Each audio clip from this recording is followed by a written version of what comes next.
All right, good morning, everyone. Welcome to the UST Education Series. You are here for the UST Education Series, Data Analytics for Association Leadership in 2021.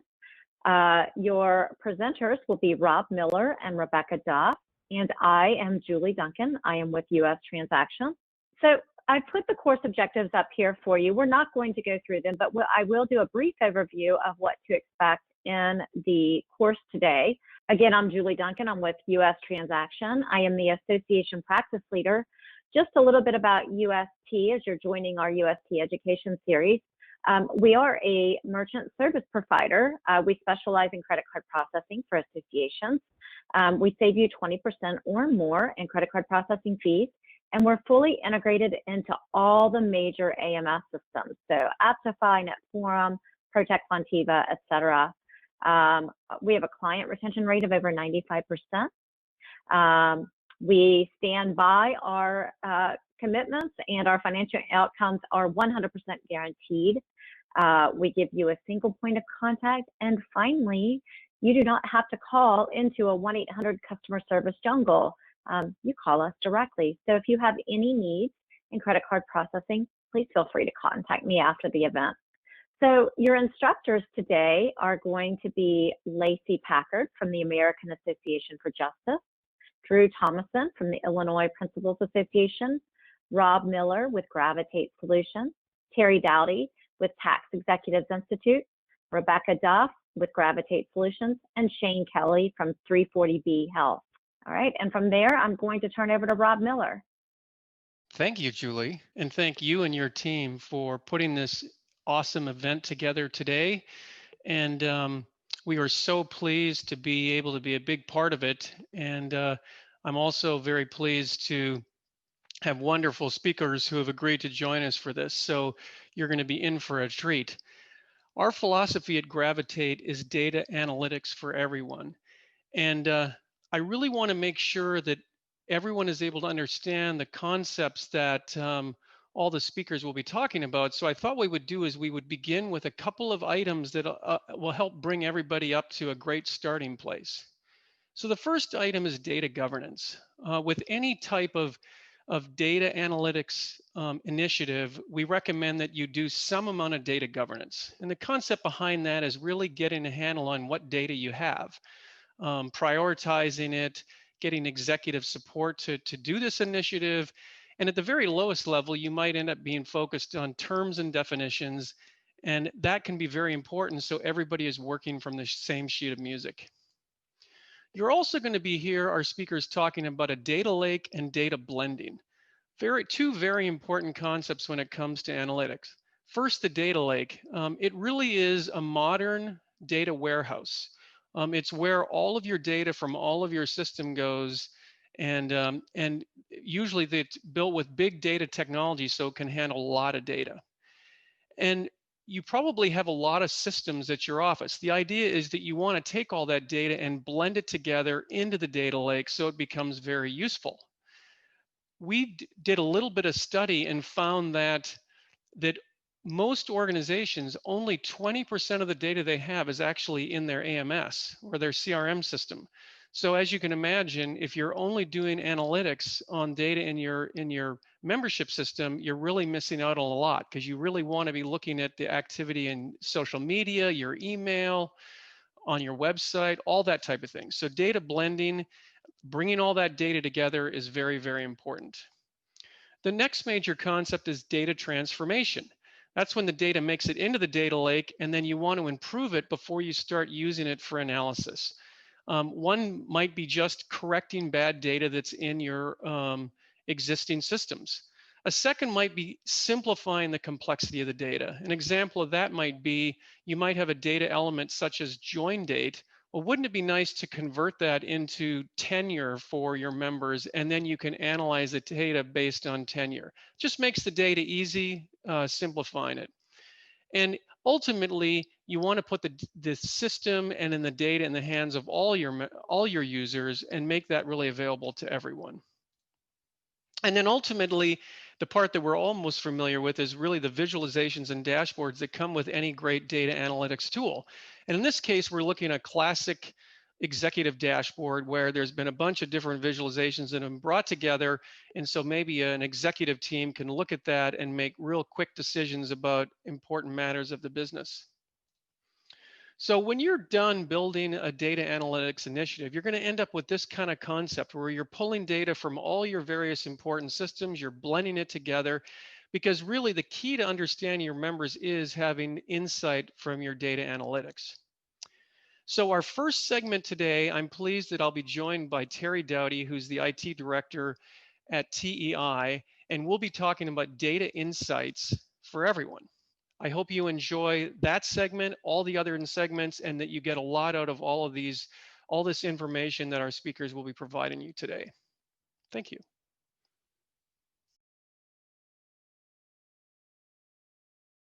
Welcome, everyone. My name is Rob Miller, and I'm with Gravitate Solutions. In this segment, we will be focusing on insights for everyone, analytics for leadership, staff, and the board. And I'm pleased to introduce my client and good friend, Terry Dowdy, who is the Director of Information Technology and Web Services from the Tax Executives Institute. Terry has been the IT Director for 4 associations and has been a regular contributor to the association industry through ASAE and many other industry organizations. I have a funny little story to tell about Terry as well, which will unfortunately date both of us. Back in 1999, Terry was a client of mine when he was at the Optical Society, and he called me at 11:50 p.m. right before Y2K to make sure that his servers and everything were going to be operational. I, of course, tried to comfort him and tell him we were ready to go, but I have to be honest with you, I was quite worried about what was going to happen, didn't know what we would do if things went bad, but as we all know, things were just fine. So as you can see, Terry and I have been through a lot together over all this time. So Terry, please further introduce yourself and TEI, and also be sure to describe the organization's data sophistication, the size of the IT department, and executive support so the listeners can understand the environment in which you operate. Thanks, Rob. And yes, it has been a long time, and you know you. That story brought me back. But good times. I think I went out to a party after that. I think we both did. Yeah, like Rob said, I have worked at numerous associations in the 23 years I've been in the association IT space. I am currently the IT director at the Tax Executives Institute. This is a professional society for tax professionals in the corporate world. Large companies, so Fortune 500 companies that have huge tax departments, the people who work in those departments, those are our members. We have about 6,800 members currently. In 2018, our budget was a little over 10 million. We currently have 20 staff, and we concentrate on advocacy, but not advocacy for any specific industry, rather the pragmatic application of tax regulations, regardless of the country. Primarily right now, the US, Canada, and Europe, which is where we have all of our members. Currently, the TEI uses NetForum as its association management system. It's been using it for about 7 years now. And we're fairly sophisticated with its use, but like most associations, we don't use it to the fullest extent we could. Then we also have the rest of the things with Office and things like that. And our accounting is through Great Plains. We are not totally in the cloud yet. NetForum is the first part that's in the cloud, our backup systems, but we still have premise-based files and premise-based accounting systems. Great. So tell the group, what challenges prompted you to acquire a data analytics platform? Challenges that drove us to look for a data analytics system was that we didn't really know enough about our data, and we were making decisions that were not necessarily data driven. They were anecdotally driven. We thought we knew why something happened, and so we proceeded on that premise. For example, we would schedule meetings and seminars to be near some of our larger chapters, not going back and analyzing exactly where everybody was attending that meeting was coming from, or if there was a chance that by holding the meeting someplace else or the seminar, we do a lot in our educational offerings, holding that someplace else would garner better attendance. So we really were flying kind of blind when we think about it now. So what data did you blend into your data lake? What kind of data did you take that from Netform and other systems to make available for this kind of analysis you needed to do? Well, we started with our membership data because that was the biggest chunk of data we really had, everything about all of our members, their demographics, but also what they spent, committees and chapters, etc. Then we went with events. We wanted to go with membership first, get a handle on using our data analytics package, Nucleus, with a membership, then go pull in events and start really getting down and comparing them all in combination with chapters and committee use. So in that process, then, which department did you focus on first? Membership, our membership department specifically. Now, we're a small organization, so people do wear different hats, or multiple hats rather. And our membership department is it's only 2 people actively in that department, just like my IT department, there's only 2 of us. So we have to really focus our time on what is most important at that moment, or what is most important according to our strategic plan for the organization as set by our board. Membership retention, membership joins, these have been identified as the most important aspect of our organization that we need to focus on right now, because we have seen a drop in membership. So you have this drop in membership, and obviously everybody's concerned about it. So what have you done to get the staff involved to help solve that and use the analytics to maybe start providing some answers? One thing right off the bat was that it was easier for staff to be able to go in and look at the data through Nucleus than going in and running a query through Netforum, because even though Netforum is an excellent association management system, it still has some quirks. It's not the easiest thing in the world to learn if you do not come from a data background, or if you do not have some grounding in logic. Sometimes it can be confusing. Why did you get duplicate records? And Nucleus, it avoids all that. It gives us straight data and lets us know what's happening. So staff was able to get involved and see where we have problems with our data. Like all associations, we have bad data. We need to clean it up. And in order to clean it up, we have to identify it, and Nucleus helps us do that. That was the first thing. Yeah, that's great. And it's interesting. When I was working at 340B Health, an association of hospitals, before joining Gravitate, we implemented Nucleus too. And that was one of the big things that I found, is that at that organization, we ran IMS, but our users are very afraid to run those reports. They found them complicated. They constantly were getting the wrong answers. But with the dashboards, the answers were just there, and it just made it so much simpler for them. So it was easier to get them involved in using it. And that's what we really have to do. It needs to be about the data and about the result of that data and what you're going to do with it, not about how you gathered that data. It's not about the software, it's about the solution.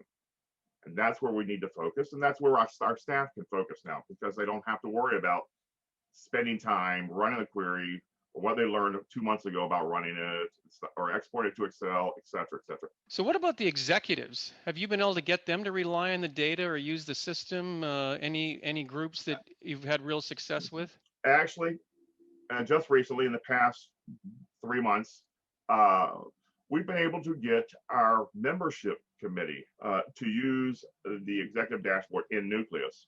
Now, our membership committee is made up of volunteer leaders in the organization, in our membership. These are members of the board, usually, who are on the membership committee and have to look at every application for membership and approve it. In order to become a member of TEI, it's not automatic. You have to meet the criteria, and it needs to be examined to make sure that you in fact do. And that's what happens with our membership committee. And they are also tasked with retention and renewals, and Nucleus is giving them a tool to really dig down and see what's going on with our membership, who our members are, where they're coming from. Now, what about COVID? I mean, obviously, it's impossible to have any kind of discussion without bringing that elephant in the room. Has that increased your dependence on analytics or pushed you harder in any directions? It's interesting. Because of COVID, we had to pivot to a virtual annual conference. It's the first time we've done this.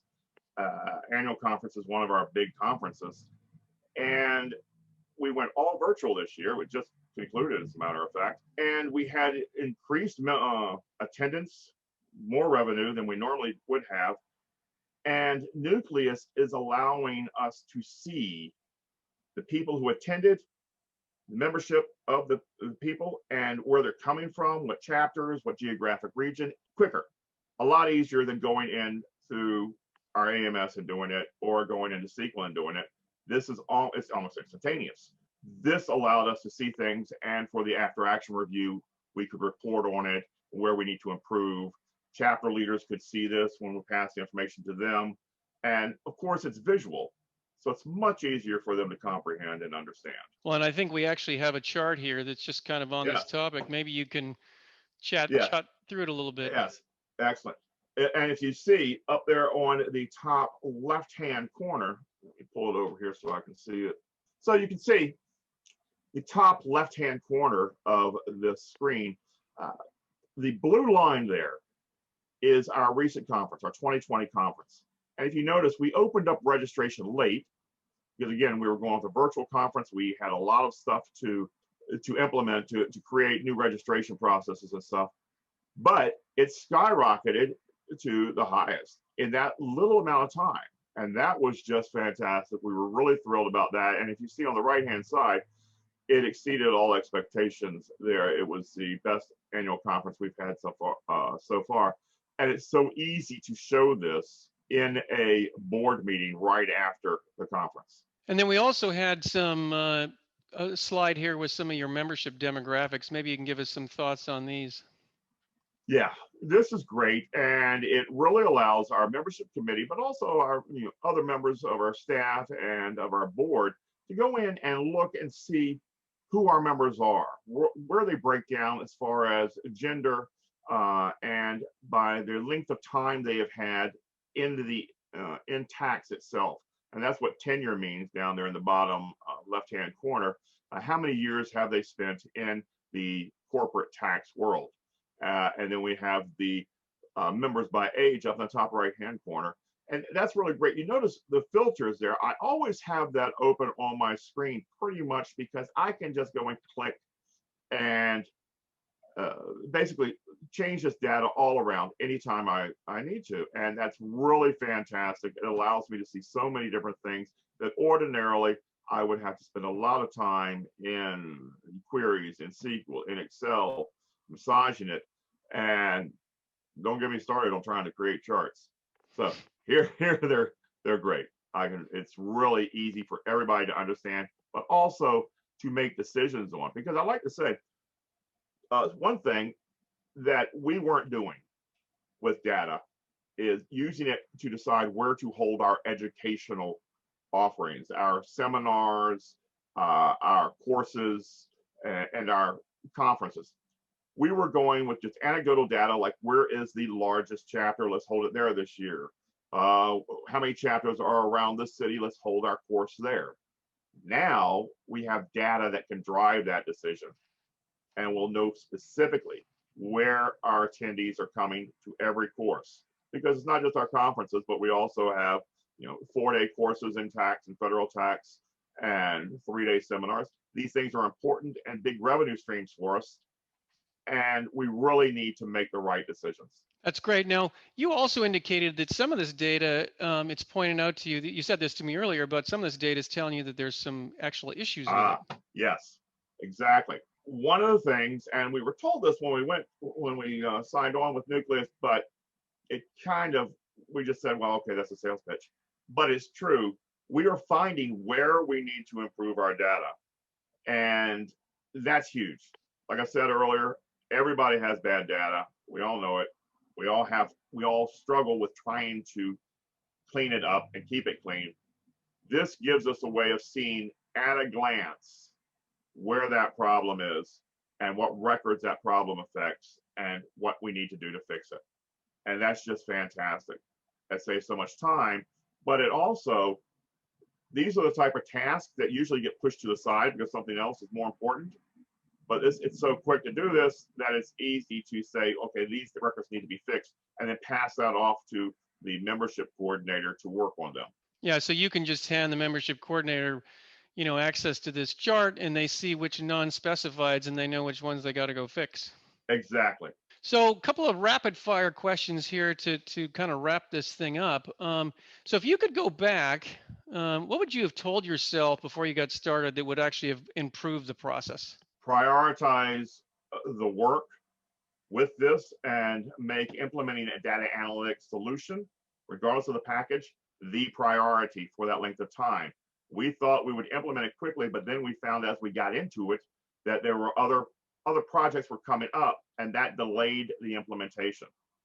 So that's one thing. I'll make that a priority. What about other recommendations for the listeners?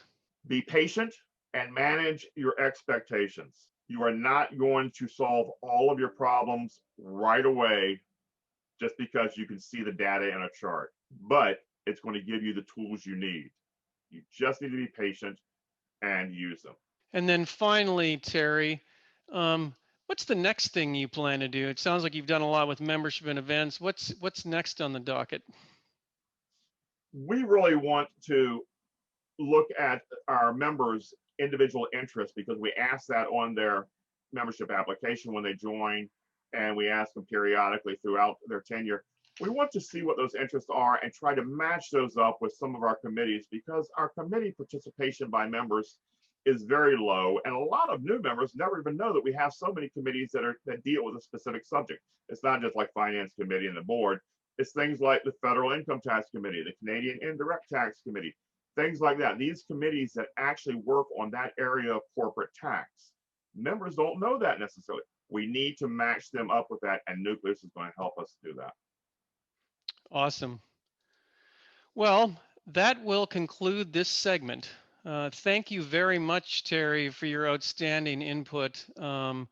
It's been a pleasure having you work with you on this project, and obviously I'm sure our listeners have been very pleased to hear your real world examples of what's working and where you're going next. I hope it helped. I hope to help somebody out there, and I'm happy to do it. Thank you for inviting me. Thank you very much, and have a great day. Hello, and welcome back.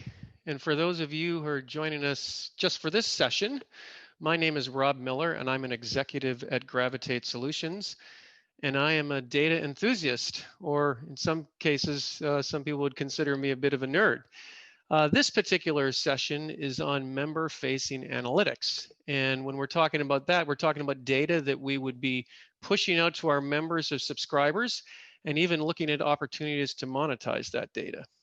So generally, when we're talking about data analytics, we're referring to, the aggregation of your member data and maybe segmenting that, but it's usually the national office, the headquarters that's looking at that data and evaluating it.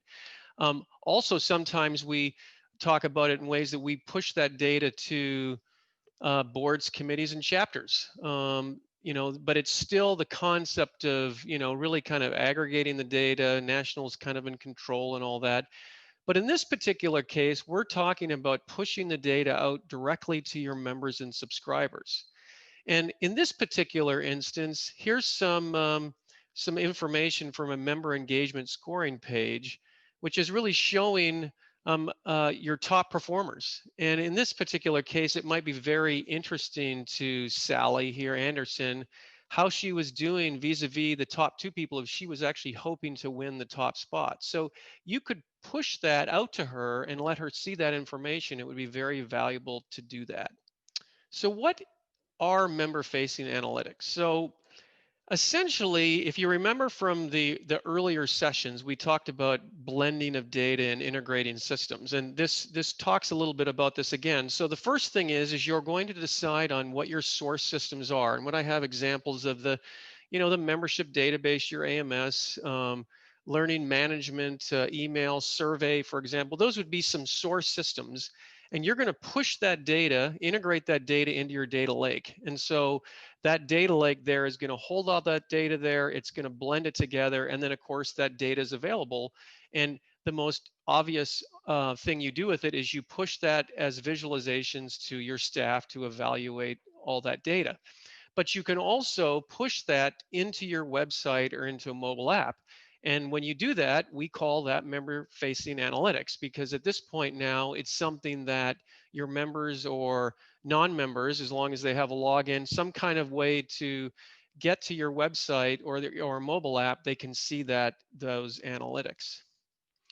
So how does it work? So we essentially project those analytic images. It's actually a concept of embedding into your website or a mobile app. We use modern iframe technology, and I like to say modern because I think we all have, remember the old iframes that had lots of issues, but the modern iframes work great. They're fully responsive, so you can size it so it fits on the website or down to tablet or phone. Um, and there is a SSO handshake that's established between your website and the embedded visualization to pass the credentials so that the person gets in and sees what they should be seeing. And the thing that's interesting is you can embed individual visualizations or a small set of them, or you can embed an entire application. In fact, we have a great example of that on our website. Earlier this year, we created a COVID dashboard. We had a lot of clients who were very concerned about how that was impacting them, and they were looking for sources to provide answers. And so we pulled data into Nucleus from Johns Hopkins, Breakthrough Healthcare, and a couple of other sites, and then we put that online. And so that entire site is embedded online so that anyone who goes in gets authorized, the credentials get passed, and they can access the system. So what are some of the use cases for embedding?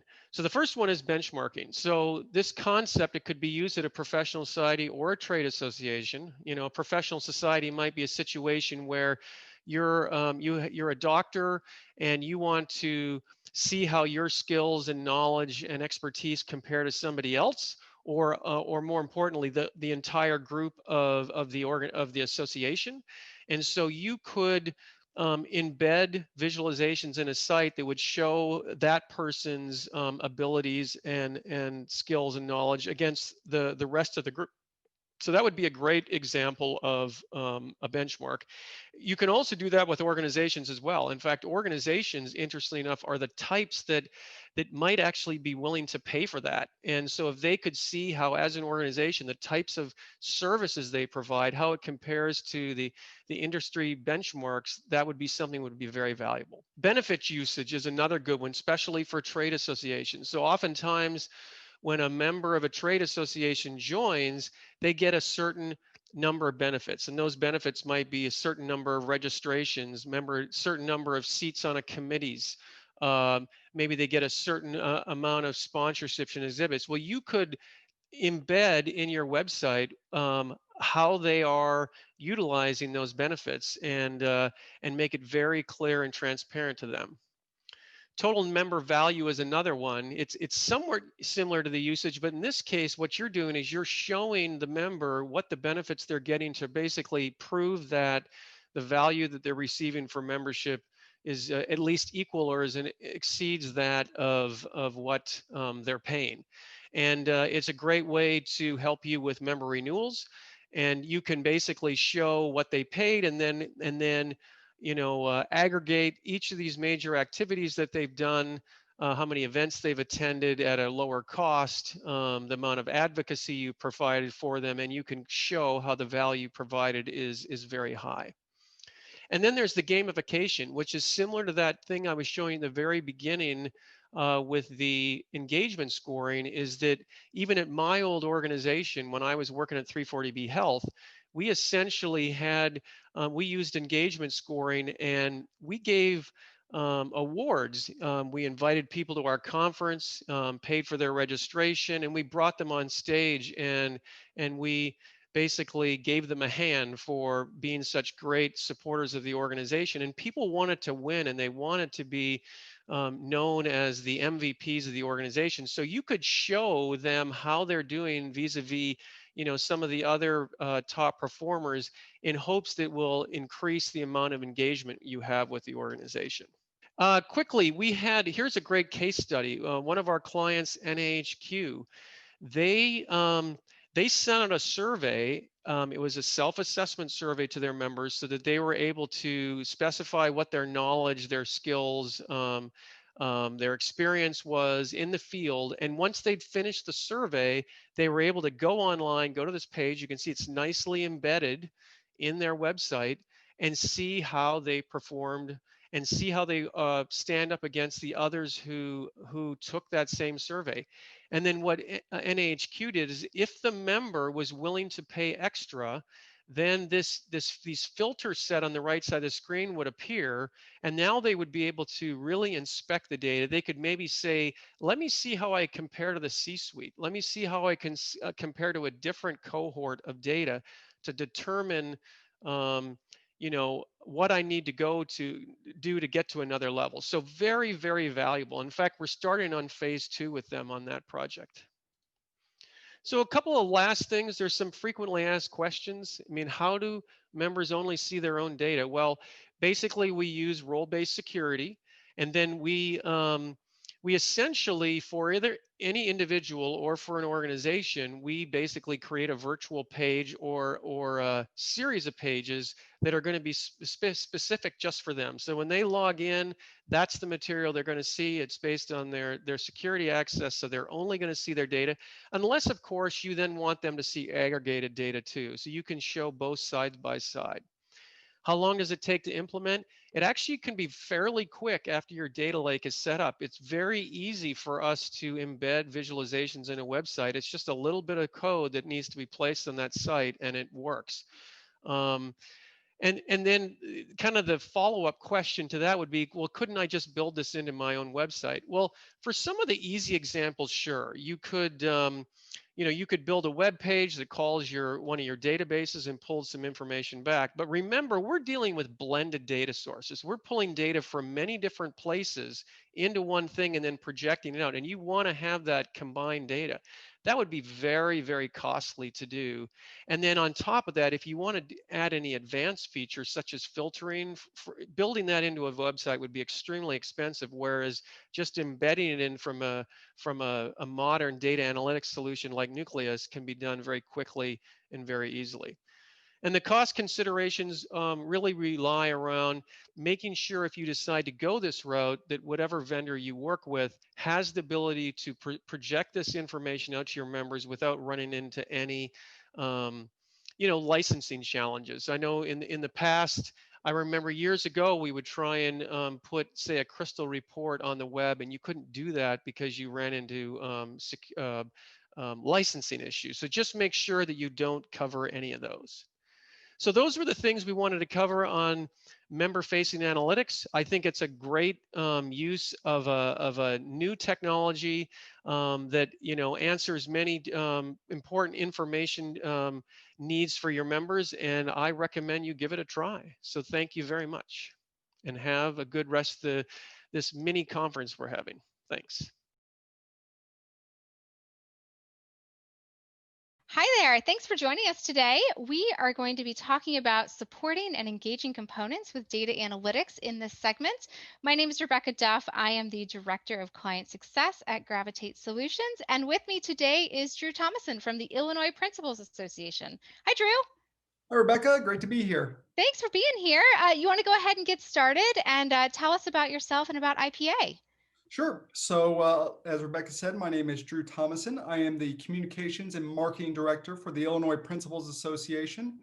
A little bit about my role there. So I handle all of our email marketing, our online community management, some member retention stuff, and I guess either I stumbled into it or no one else wanted to do it, but kind of leading our data analytics side too. And a little bit about the association. We are an association of roughly 5,800 education leaders in the state of Illinois. Our members include principals, assistant principals, deans, vice principals, superintendents, everyone along those lines. We are a membership-driven organization. And one of the things that our membership asks for is a lot of professional learning events. So we also offer more than 140 professional learning events. This year we're all digital, but usually it is a mix of face-to-face and online events. All right, fantastic. So what I want to talk about today, Drew, is your data analytics solution, which is Nucleus, and then how you use that to work with your components, your regions. So why don't you start and tell us, why you needed a data analytics solution and how you got to be where you are today? Sure. So as I'm sure a lot of you out there are doing, we originally started with an Excel spreadsheet, and then it turned into 2 Excel spreadsheets, and then 3. And that was how we were tracking kind of the health of the association. I mean, there is a lot of things that people would just say, oh, the association's healthy, or membership is healthy, or our professional learning events are doing well. And a lot of that was probably true, but it was more gut feeling than actual numbers. Or if it was numbers, it was probably our executive director, who is the only person going back and reviewing those numbers ever. And he was also kindly berating us to go in and fill in the numbers that we are responsible for in that Excel spreadsheet. Long story short, we decided to move databases. We went from Netform, 2 instances of Netform Pro to 1 instance of Netform Enterprise. And when we were making that migration, we decided as part of that, it was time to integrate some kind of data analytics solution, kind of move away from the spreadsheet and get into the 21st century. And after going to some conferences, talking to some people, we decided Nucleus was a good fit for us, given all the components that we used. We started that journey in 2017, I believe, and haven't looked back. And I'm sure Rebecca gets annoyed a little bit with all the changes that I request or ideas I might have. And so that's kind of where we're at. We've moved from an Excel spreadsheet kind of housing all of our key indicators to an up-to-date website where any of our staff can log in at any time and kind of check on the health of either their department or the association generally. That's fantastic. And we're actually going to look at that in a little bit, Drew, and show what some of those key indicators are to everyone. So what systems, you mentioned Netforum, right? What other systems are you bringing into Nucleus and into the data lake? Sure. Like I said, Netform Pro or Netform Enterprise would probably be the big one. But as I said in my introduction, I'm our online community manager. For our online community, we use Higher Logic. So we're bringing in information about user activity, discussions, library usage, all that kind of thing. We also have Informs, which I guess is under the Higher Logic umbrella now, but we use Informs for our email and marketing. We're bringing that data in. We're bringing in our Google Analytics web data, bringing in that so we know how our website is doing. I'm trying to think if there's any more. I know we have SurveyMonkey currently. We do evaluations on our professional learning through SurveyMonkey, so we're kind of bringing in that raw data and running some analysis on that to get an idea of how our consumers are taking to those professional learning events. All right, fantastic. So let's focus in now on your components, your regions.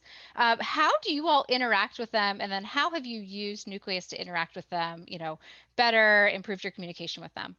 Sure. So again, we're the Illinois Principals Association. So we just deal with Illinois, and within Illinois, it's actually a pretty big state, 8 hours to drive from the southern tip to the northern tip. We have 21 regions, geographic regions, and they again range from Cairo. It's Cairo, not Cairo, Illinois, and a couple of the surrounding counties down there, all the way up to Cook counties, which encompass Chicago, Cook County, that it encompasses Chicago. So our kind of grassroots leadership is broken up into 21 geographic regions. And we interact with our regions mainly through our online community and through email. And so our executive director will communicate out anything that they might need to know that is either happening in the world of education within the state of Illinois or federally that they need to know, and also what's happening within the association that either we would like for them to push out to members in their region, or things that they just need to know. And so a few years back, our annual conference, we were starting to see the numbers kind of flag. They'd been flat or down for several years in a row through a combination of circumstances. And we decided that instead of just relying on a statewide approach, we were going to lean on kind of a grassroots approach to drive up numbers. So we looked at the past few years of data on who is coming from where, and we reached out to our region members, our region leaders, and we said, all right, here's what past few years of attendance has looked like for the members coming from your area. Here's our goal for this year. We set a pretty ambitious goal, but not something we thought was undoable. And we continued to update them on how they were doing with that goal. And actually we smashed past our original goal. This was 2 years ago. And we're on our third year of doing this. And each year we've seen our annual conference attendance grow, because we think a large factor is due to us setting the goals for the regions and being able to communicate out how they were doing. So this is kind of where our data analytics side came in. Previously, we could find those numbers. It would be a little bit of work for our staff. And because our executive director is the one who really does the majority of communicating with them, if someone came to him and said, hey, Jason, I would like to know how our region is doing, before data analytics tool that we implemented, he would have had to go to our conference director and say, hey, Pam, I need numbers for DuPage region to know how they're doing. She'd have to do some work in the database, pull out those numbers, go back to Jason, and then he could finally tell the region leadership, hey, here's your numbers.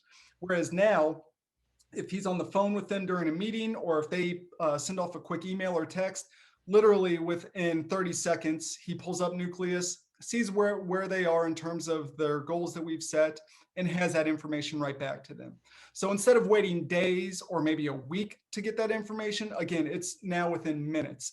And so they know where they're at within that goal, and then they can kind of communicate that out to the members within their region. And also we communicate that out to all of our region leadership every week. And so there's also a little bit of a competitive spirit that happens. It's like, well, I'm at 60%. Why are you only at 40%? Come on, I bet I'll get to 110% by the time conference is starting.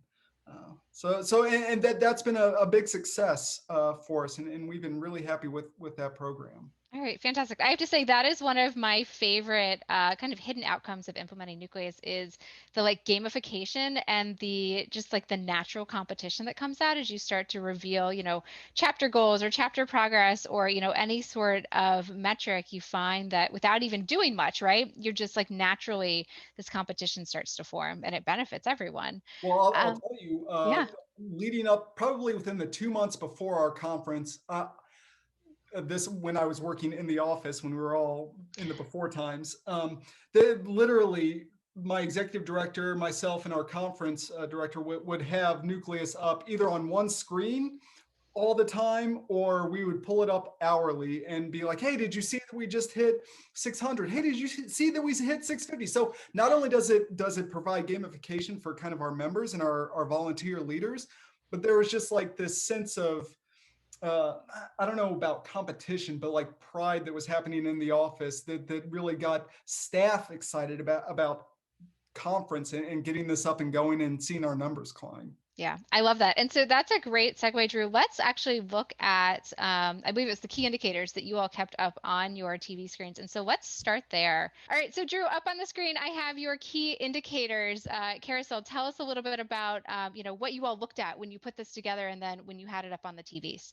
Sure. So after being with Nucleus for a couple of months and learning from it and kind of growing with it and it growing with us, we said, this is great. We have a bunch of our data points coming in and we can kind of cross-reference them. But what are the key indicators here that would be a reflection of association health? What can we look at a glance and know, yes, we're doing good, no, we're doing bad. We need to find out why this number is where it's at. So as I said earlier, we're a membership-driven organization. Membership revenue is a large part of our revenue. So obviously, knowing our total number of members is very important. We even have a set goal within our 3-year strategic plan, so we can kind of just gauge how we're doing there. As I said earlier, also, we deliver 140 professional learning events on an annual basis. And again, a huge revenue generator for us. So this professional events card lets us know how we're doing year over year, both in terms of number of people that we're reaching and how our revenue is doing compared to that. We offer a membership or a subscription service for school handbooks that have to meet certain legal guidelines. We can kind of see how the health is doing there. And we just have if you want to go on, we have a few other points that just let us know how we're doing. So website, that's even more important, I feel like, during this time frame that we're in, because that's the major way people interact with us, maybe the only way aside from the email. Mailing rates, we've actually gone from, in my time in this position, we've gone from doing a mailer for every single professional learning event that we hosted to no mailings. So this email rates is extremely important to us because this is this and social media are the only ways that we're pushing that information out to folks. So knowing how that is doing is very important. And conference.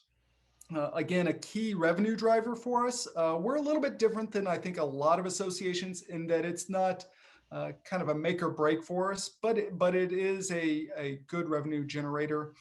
So we can see how we're doing year over year. And you can see 2018 was kind of our last low year before we implemented these region goals, and we've just been climbing ever since. And then we have this nice little indicator that lets us know how we're doing within those goals. And this was, again, last year. You can see we set a goal of 727, and we definitely broke that. We love to see that. And so we've talked about, right here, this is a great way to jump into goals by region. So this is your goal overall for the conference. And then what you have, what we were talking about a moment ago, is you're able to see goals for each of your components or regions. And so here is where, Jason or whoever would be able to go in, right, and say, okay, this is the region that I want to see. We can pull someone up and then we can see how they're doing against their goal here. Yep. All right. And then the one last thing I wanted to point out while we're here in your site is you talked about all of your professional development events and how you're using Nucleus. And so what we have here is a view that lets you see one specific event over many years. And so talk to us a little bit about how your team at IPA uses this to make decisions.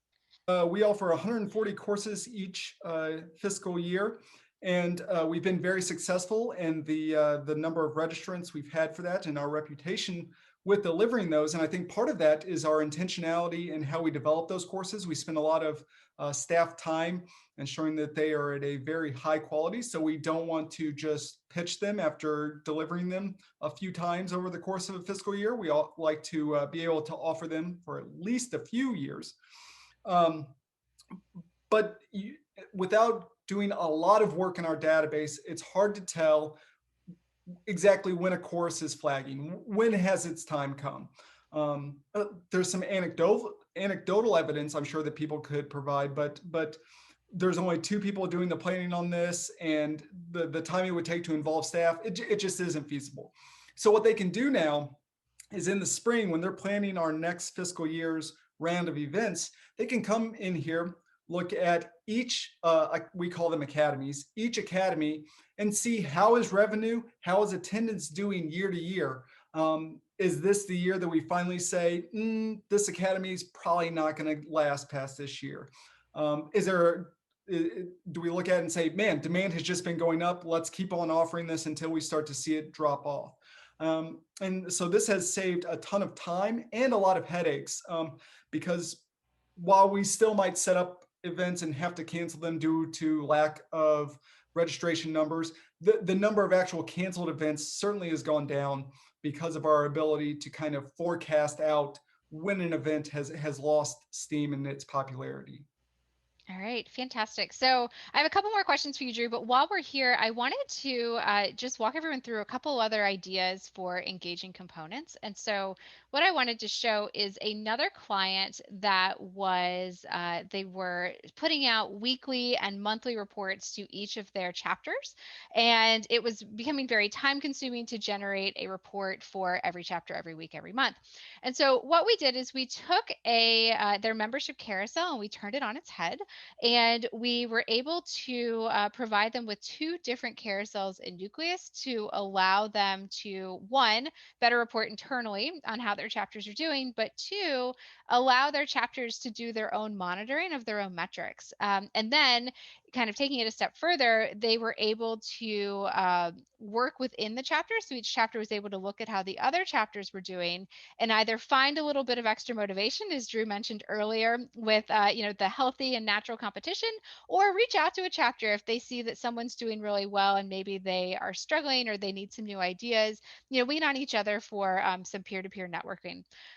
So this first carousel allows both the chapter management and the headquarters staff to see kind of overall across all of the chapters, how are the chapters doing, how many chapters do we have, how many members, kind of general health of all of the chapters as an organizational whole.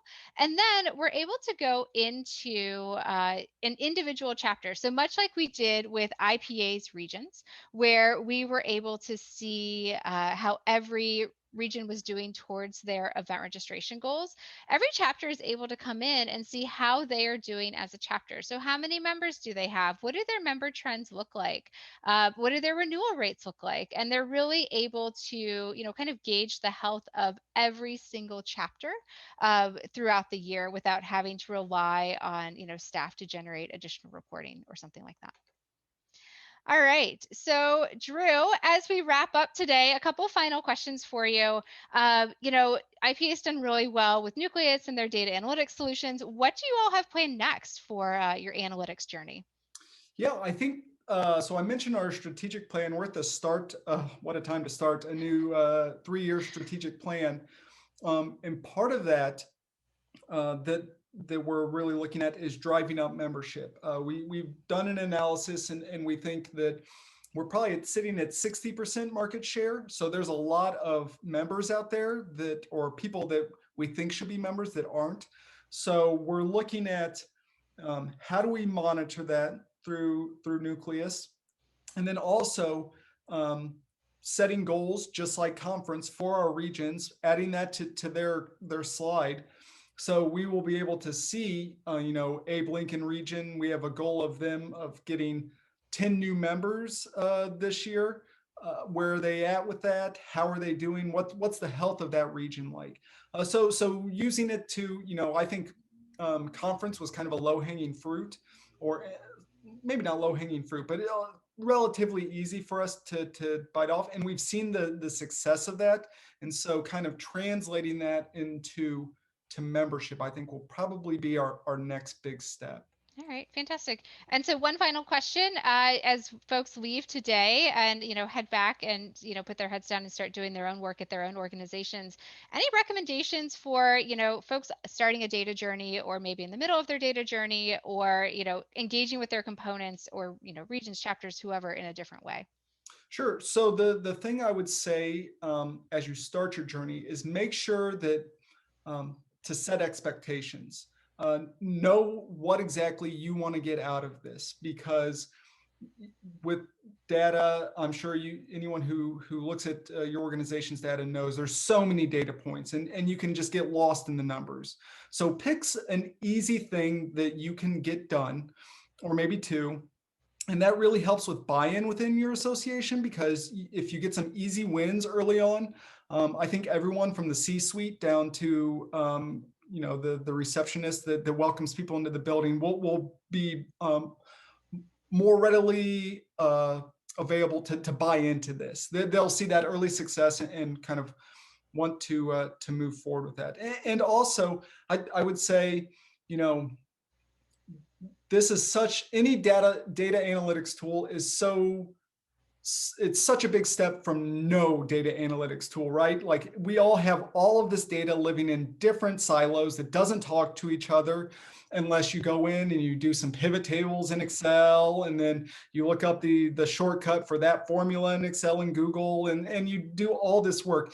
Any data analytics tool, once you have it implemented, is going to just cut down on that time so much. And then you have time to kind of do the higher level thinking and strategy to really grow your association, as opposed to just kind of, it's not busy work, but doing unnecessary work. This is something that one of my bosses told me way back in my early 20s, and it's something that I love to live by. The work smarter, not harder. And I think data analytics tools really help you do that. All right, fantastic. Well, Drew, thank you for being here today. It's been a pleasure. We will be available for any questions. Drew, can folks reach out to you if they have questions as well? We'll put up your contact information. Sure, yeah. All right, fantastic. All right, thanks. Have a great day. Thanks. Welcome back, everyone. In this segment, we'll be focusing on organization-wide metrics, how a data analytics solution can help you get agreement on your data. And I'm pleased to introduce our client, Lacey Packard. Lacey is the Director of Information Technology at the American Association of Justice and has been a regular contributor to the association industry through ASAE and other industry organizations. And Lacey has other talents too. When it comes to singing, she is a near virtuoso and has been known to grab the mic at industry conferences during karaoke night. So Lacey, please introduce yourself further and AJ, and also be sure to describe your organization's data sophistication, size of the IT department, and executive support so the listeners can understand the environment in which you operate. Awesome, thanks so much. So my name is Lacey Packard. I'm Director of IT for the American Association for Justice. We represent thousands of members across 12 different association types. I myself have been working for association space about 13 years now. Started off in membership, spent about 5 years in memberships. I have a really healthy appreciation for how hard those folks work. But I've been at AAJ for the last 8 years, been the IT director for the last 3 years almost. We are a professional society. We have individual memberships and organizational memberships. And we have about 100 staff supporting us at AAJ. In our IT department, we have 4 people. One person that specifically works in our NetForum database, and I and a few others help run our analytics program at AAJ. That's great. So what project goals prompted you to acquire a data analytics solution? So about 4 or 5 years ago, we started talking about the number of reports and data that we were using and how fast that data was getting outdated, actually. And it was becoming a very frustrating point for our membership team. So we were working with them and talking about different data solutions, and we started taking our first steps forward then to working more with data analytics across the membership department to start with. Some other goals that we had besides just starting working with them was for a couple of other of our departments, we wanted to set some baseline goals and make sure that year over year we're tracking, we're tracking data consistently. Yeah, that makes total sense. It's pretty common that somebody wants to get those baseline goals in alignment. So Now, obviously, you have a lot of systems since you're a big organization. Why don't you talk to us about, the systems you brought in, where the priorities were, what did you blend into your data lake?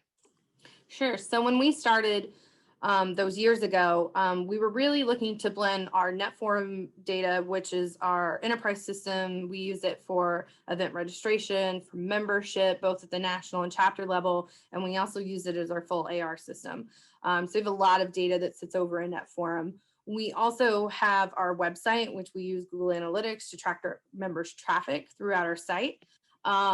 We use NetForum for fundraising as well. We also integrated into the data lake the Informs platform, its data, and also our community data from Hired Logic. So we have quite a few different sources in our lake. And what that's led to is some really interesting insights across that in our users' behavior. And of course, for some of you who may not know, the Informs data would be her email. So that was one of the things that would have been added. So, when you're thinking, Lacey, about the data, then what were your strategies to get your staff involved? Did you go department by department, or, what was your methods to getting this organizational-wide involvement? So, as I mentioned before, we started with our membership team, and really our strategy in that was give them an invested interest in this, take some of that weight off of them with the amount of hours. And so we thought we'd start with one department and roll it out from there. Our membership department didn't adopt it originally the way that we wanted them to, or thought they would, or as fast as they would. But with working with them, and there was actually some change in leadership in that department, we were able to change our strategy a little in the future after working with that department. And I made it a cornerstone of one of their projects, was how we were going to do our data analytics. And so specifically for us, it was getting them involved in the Nucleus product that would help them track their new member joins over a certain period of time and how much revenue came in with that. And by making it a cornerstone of that project, that director then started going and talking to other people about how great it was, so easy for them to track this. And now it has grown organically through the association how we wanted it to. We just had to re-engage them in a different way. That's a really common story that I've heard across our clients, is that, you have these ideas that people are just going to embrace this right away, and it takes time. And, but once that they start to understand that it's actually sometimes easier to get the data this way than maybe ways they did in the past, then, they almost start to become your best cheerleaders. So yeah, that's kind of a common story I've heard. What about the executives, though? Are you getting them to rely on the data at all? And have you found, any need to do any like agile analytics at all? Yeah. So the membership project that I was speaking of a minute ago, that director actually reports to my boss. And so we shared the same boss. And so as she was using this tool and she really liked it, she brought it to him because he wanted to see these numbers in like a real time. And he's our chief marketing officer. And so he was able to access it on his machine at work, on his phone, take it to board meetings, like all of those things that we use Nucleus for. And he is now telling our COO, hey, we can do this for this group. We can talk about these kind of numbers.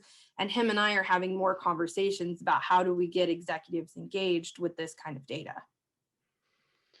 So I have to ask, as much as we'd like this all to go away, has COVID, impacted your business? I'm assuming the answer is yes. And more importantly, has it increased your dependence on analytics and data at all? So yes, this kind of all came together at a right time for us. I mean, this is never a good thing, but what we've been able to get out of it has been a lot of member engagement. We recently launched a website, let's say in July, so about midway through where we are with COVID, and we weren't easily tracking some things on our old site that we now can do on our new site. And so being able to see how it's changed that tracking and also some of the numbers that we've been able to track, it's made us more dependent on analytics. We're finding little nuggets here in the details about women. If you offer something this way, they're purchasing at a different rate than men are this way. We're looking at all sorts of different demographics to see what our members are now doing in this pandemic so we can pivot our association. I'm sorry, I laugh. Pivot is just become the word of the year, I feel like. Yes, indeed, indeed. Yeah.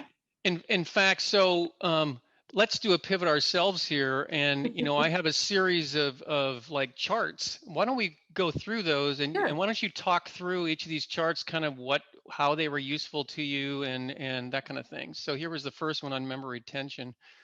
Mm-hmm.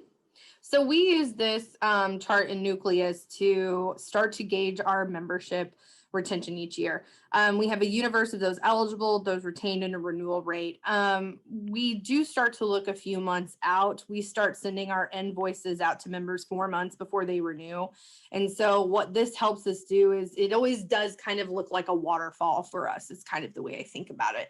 And each month out is just how far we are until people renew. And so as we're looking at those numbers, being able to see them at a high level, that it's maintaining year over year, month over month, the way that we think it should be is kind of a reassurance in this time of COVID to make sure our numbers aren't fluctuating wildly. We feel like we have a much better heartbeat, or a finger on the heartbeat of our association. And I know that you can filter on this and like go down another level. So you could pick a certain demographic group. As you were talking about women earlier, you could just look at women, or just look at a certain segment. Have you found that to be useful? Yeah, that's been incredibly useful for us. Filtering is probably one of the things that we rely on heaviest in Nucleus. That is, we have a number of priorities at AAJ when it comes to diversity. And so we often look at the ratio of our demographics and make sure that what our membership looks like, what our education programs looks like. And so those are always very useful for us. That's wonderful. That's wonderful. Okay, so then you've got a couple of other charts here.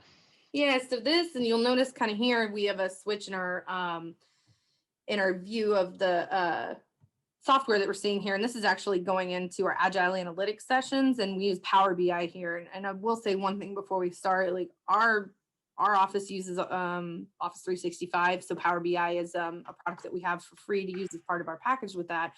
And what we've been able to do is we've been able to share some of these files back and forth and let our staff even go in a little deeper. So it's really strong. It's really great. We have this opportunity to use this software.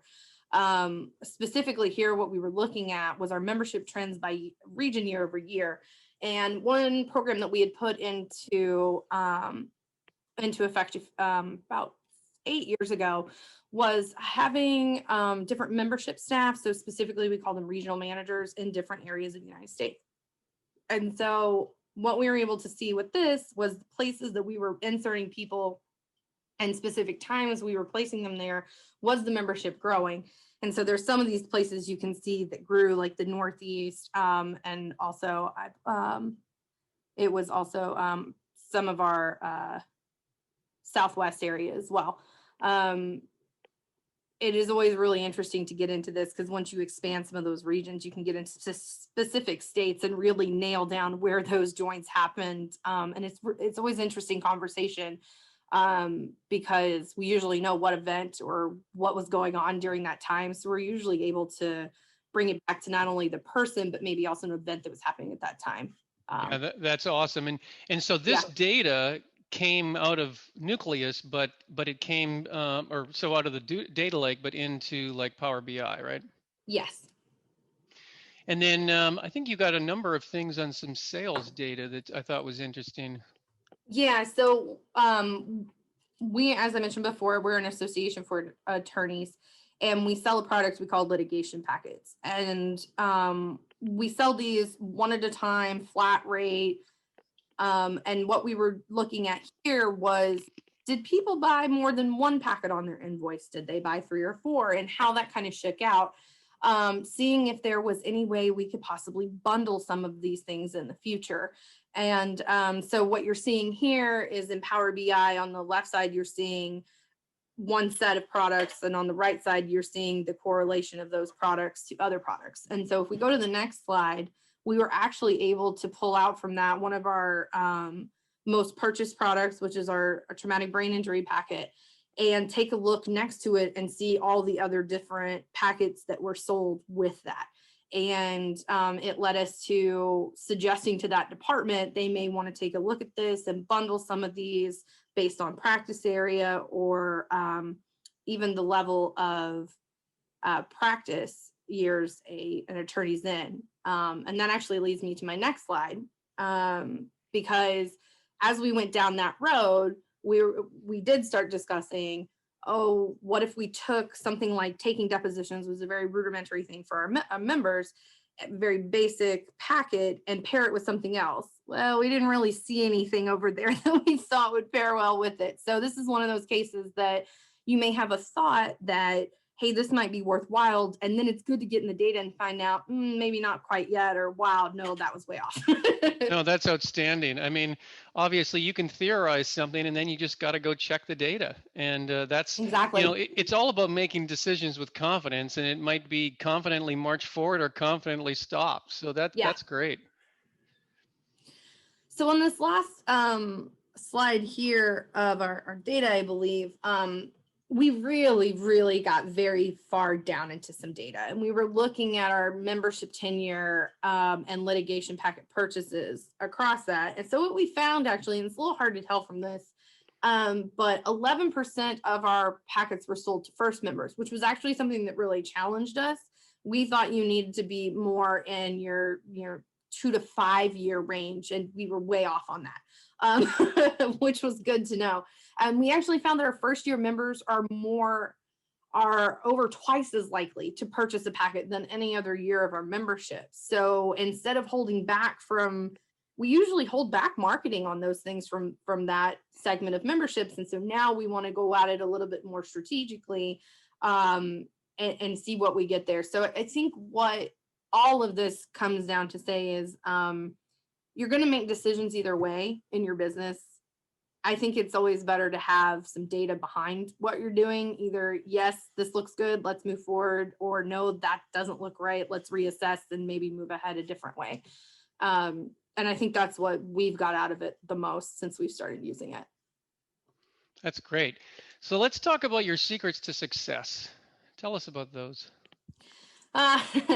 So not so secret, don't want them to be too secret, but really for us, setting goals and benchmarks, being able to see where we started and come back and measure ourselves. We were really ambitious a couple of years ago. We created an internal data analytics working group, put together this really aggressive data analytics strategy, what we were going to try and do. And we bit off a little more than we could chew, not so much in a bad way. Oh my gosh, it was a bad decision. It was more, we had more data we knew what to do with. So we had to come back a little and just take kind of the high points and move forward, which was a little hard for us. We want to tell everybody all the things, but when it comes down to it, when you're talking to your executives or departments, you have to be able to bring it back to a very high level for them and understand what their goals are. And then you got your last one there. I love ask the weird questions. Yeah. So this is really my favorite, and I'll be the first one in the meetings to say, okay, guys, we can't go down any rabbit holes today, so please stop me, because we do go down some pretty crazy rabbit holes when we start to see any little sort of trend. During this time of COVID, I think some of that stuff is really important to ask some really off the wall questions. Like we got so far down into one group of data that we were asking, well, what percentage of women are taking discounts on products and things like that? And what we found was actually when we offered our female members a discount, they started buying at a higher rate than men did. And so that's something we're now trying to discuss and work into our programs of how can we, meet them in that space? Why are they having this behavior? So that's really awesome.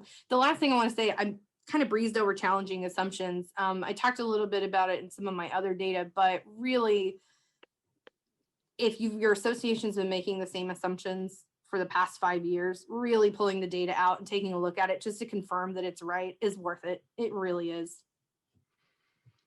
So what's next? I mean, you sound like you've done a lot already, but where do you want to take this initiative next? So it never ends. There's always new data, new fields, new things all the time. But for us, we're actually trying not to do so much new, is look at what we're actually still doing. Every time we do our agile meetings, we try to draw some of it back to our data governance. And that's where I really think your agile analytics, your executive dashboards, and your governance all have to really tie together. You have to know what a member is and what another person thinks the member is and what your member thinks they are. Because if you don't have the same term across different business units, one department's going to think you've got 700 members, the other thinks you've got 675, and it's like, where is that disconnect? So we've been really putting an emphasis on our data governance now that we're talking about data so much more. The next thing that we're doing is we launched a new website in July of this year. And so it's very important for us to be able to go back and look at what our previous site was doing compared to this site now. And it's been very surprising in a very good way. We've had a lot of increased sales, but being able to blend a lot of different data sources together, we're really getting a fuller picture of what our members are doing across our site. Buying 2 or 3 things, coming back a few days later, buying a few things more. It's very important for us to see that level of engagement right now and this time. That's the biggest strategic goal for our year, is engagement with our members. So we're trying to show that with the data that we have.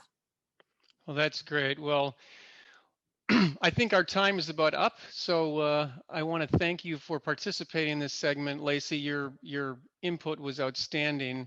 And I suspect that the listeners will be able to take your suggestions and your experience and put them to action in their own organization. Thank you very much. Thank you. Hi there, welcome to Dramatically Enhanced Member Engagement Scoring. My name is Rebecca Duff. I'm the Director of Client Success at Gravitate Solutions. I'm joined today by Shane Kelly, the Director of Member Services at 340B Health. Shane, thanks for joining me today. Oh, you bet. It's my pleasure. Thanks for having me. Of course. To get us started, I want to start by talking about member engagement scoring in general. Engagement scoring is the practice where scores are assigned to individuals or organizations based on the activities that they participate in. By assigning weighted point values to activities, an engagement score is generated for each individual or organization.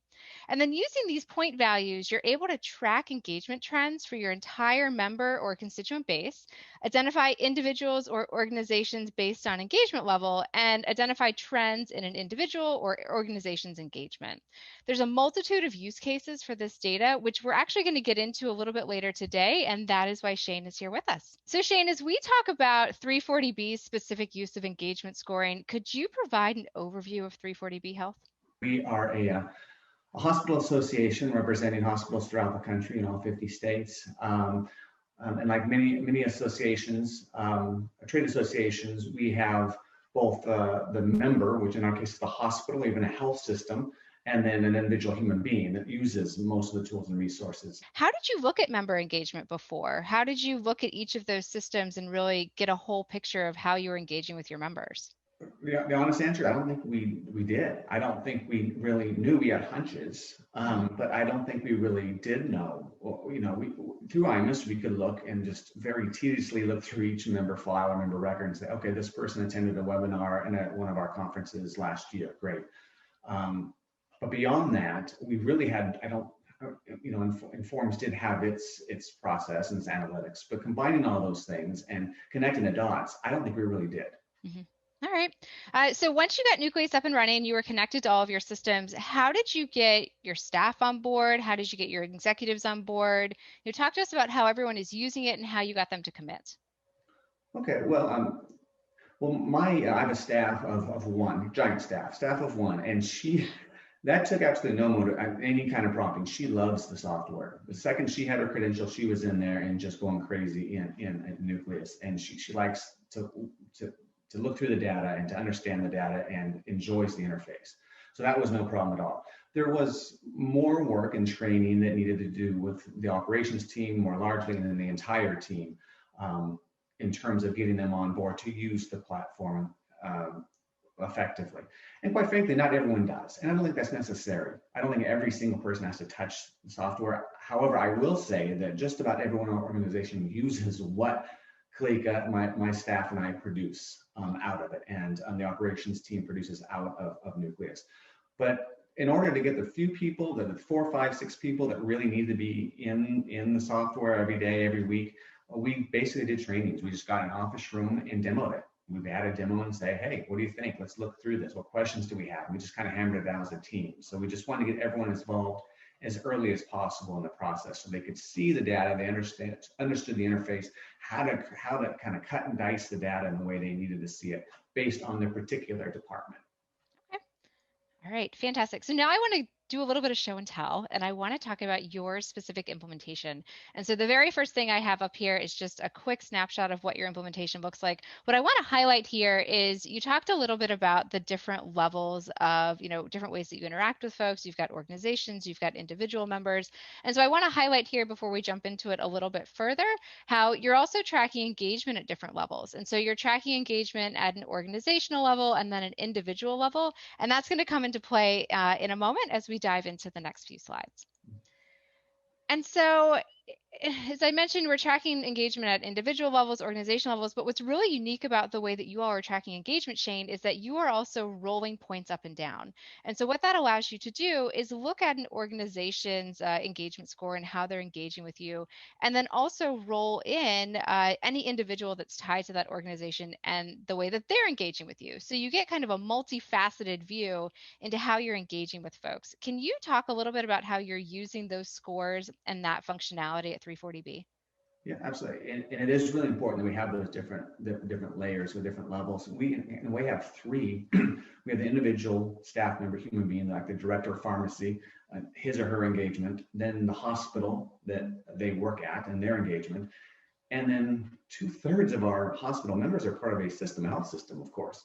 So we look at that level of engagement as well. So hospitals ABC may be slightly engaged, but their system they're in is highly engaged, or vice versa. And then on down, up and down to the individual has their engagement level all the way up to the system level, up and down, back and forth.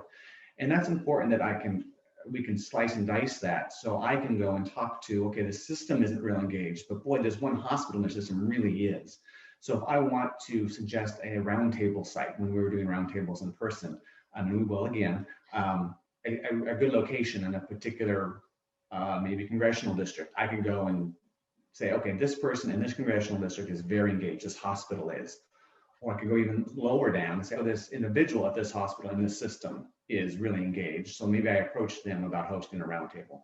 So it's real important for us to go up and down from the individual all the way to the system and everywhere in between to kind of know who's engaged, who's not, and at what level of engagement there is. All right. And so you hit this just a moment ago. And one of the benefits of member engagement is that you can actually isolate most engaged individuals. But on the other side of that, you can identify least engaged individuals or organizations, health systems, hospitals in your case, but in particular members. And so this has come into play for you all and for others in looking at, if you want someone to contact, a representative or someone in Congress or to, sponsor a meeting for you, this is a great way to identify those folks. But what I actually really love is the other side of this, which is the non-member side of it.